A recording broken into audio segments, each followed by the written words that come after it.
Supreme court of Pakistan ने नूर मुकद्दम कत्ल case में मुजरिम जाहिर जाफर की सजाए मौत के खिलाफ नजरसानी की दरख्वास्त खारिज की है।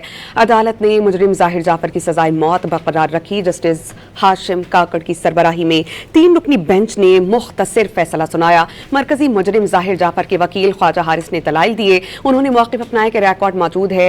जाहिर जाफर बाइपोलर डिसऑर्डर और डिप्रेशन की अद्वियात लेता रहा, जिस पर जस्टिस इश्तियाक इब्राहिम ने रिमार्क्स दिए कि ऐसा रिकॉर्ड दिखाएं कि मुजरिम का इलाज कब शुरू हुआ, वक़ूए के वक्त इलाज चल रहा था या नहीं, और ये भी साबित करें कि मुजरिम कब बीमारी का शिकार हुआ। ख्वाजा हारिस ने लंदन के हार्ले स्टेट क्लिनिक के खत अदालत में पेश किया, जिस पर जस्टिस सलाहुद्दीन पनहर ने इस्तफसार किया कि इस खत पर तो साल 2022 की तारीख दर्ज है। क्या मुजरिम के वाक़े के बाद खुद खत लेने लंदन गया था? जस्टिस हाशिम काकड़ ने रिमार्क्स दिए कि यह अदालत की फैसला अखबारी रिपोर्टिंग पर करती है, ना ही सोशल मीडिया के दबाव में आते हैं।